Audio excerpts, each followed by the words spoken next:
I've never cut a tree down, and I don't need to and wouldn't want to, so it's great. And the thing is that the pieces we use, if they've got rot pockets or knots or funny shapes, to timber mills for planking or whatever, it might not be suitable, but for us it's great because it just it gives more flexibility of the sculptures. I'm Dave Lucas of Lucas Carvings, and then I work with my soon-to-be in-laws, and that business is Woodland Centre, so we kind of work together.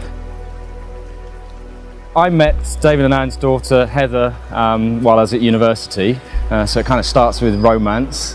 When I eventually met David and Anne, Heather's parents, at that time Anne was kind of getting into chainsaw carving, or had seen it at shows, and actually I think it was for a birthday or anniversary.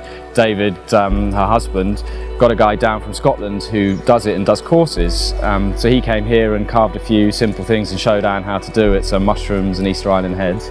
And I happened to be around at the time, and they kind of had an idea of starting a business and said, do I want to give it a go? So I did, and I was actually doing my commercial pilot's license of all things at the time, but that was quite stressful and a lot of money, and I seemed to kind of show some kind of talent of being able to do this, and people seemed to want to buy my stuff, and it's really just developed from there.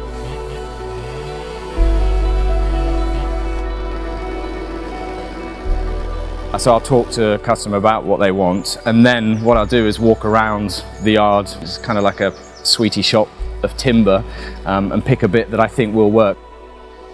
A lot of people kind of say you just look at a piece and you can see what's in there, but I do have in my mind what it's going to become before I start, and then work with the timber to get the kind of best results. And the thing is with the chainsaws, it's great. So I mean, you can use, like that guy down there, it's got a 4-foot bar on, so I can do huge big cuts to start with and get rid of big bits of timber, but then you can go down to such kind of tiny detail with the small saw still.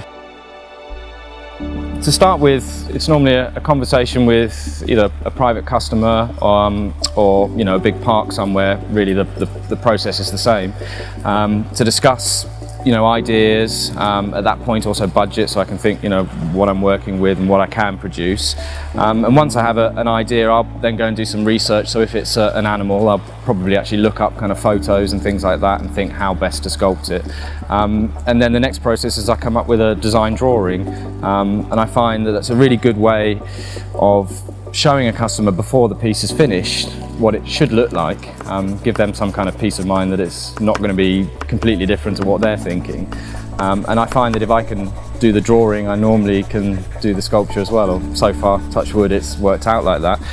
And I found that when I started sculpting, I would treat the piece of timber like it was a drawing, so very much a cube to start with and draw a silhouette of something from one side, and then as you kind of get practice, practice makes perfect, you start to kind of think more in 3 dimensions and think what kind of animals, bone structure and things would be like.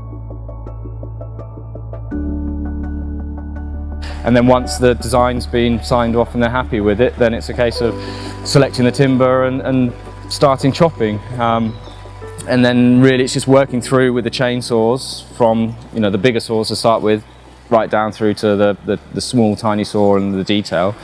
And then it's the finishing, so I'll sand using a variety of different sanders, belt sanders, random orbital sanders, angle grinders, things like that.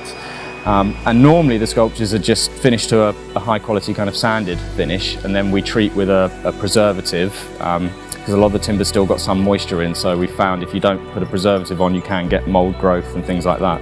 So that tends to kind of kill off, I guess, the bacteria. And then we'll treat with an oil, anything from teak oil, Danish oil, Osmo oil, things like that. So sometimes I use the blowtorch to get a kind of, well, anywhere from black through to quite a kind of light brown. So you can when you use the blowtorch quite heavily, you get a very kind of charred look, kind of like coals in your fire would look, and almost a bit of a gloss to them. But then if you brush quite hard with a brush over, you get a really nice kind of matte finish. So especially for things like bears, black bears, it's great. So you just burn the whole body and then thoroughly brush over, and you get this lovely kind of blacky brown, matte finish to it. And then, yeah, it's a case of customer sees the finished thing, hopefully they like it, and sometimes delivery or even installations involved if it's a park.